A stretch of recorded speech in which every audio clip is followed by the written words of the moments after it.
Filipino showbiz personality and talent manager Ogie Diaz recently took to social media to share his enthusiasm for the upcoming SB19 concert in the United States.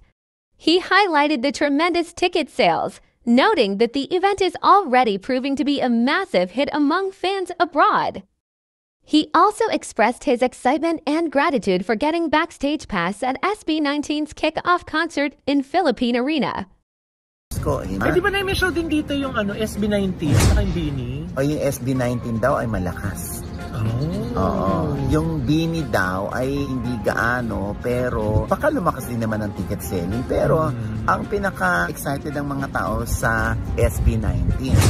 Oh, and speaking of SB19, Diyos ko, malapit nang mapuno ang June 1. Dahil ang May 31 ay punong-puno na. Sold out na. Oo, sa Philippine Arena pa yan, ha? Congratulations!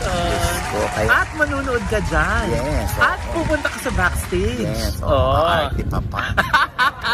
Diba? So, abangan na natin yung mga behind the scenes. Yes, diba? dahil yan kay Miss Ana Puno at kay Oliver Caine. Yes. And speaking of Oliver Caine, siya rin naman ang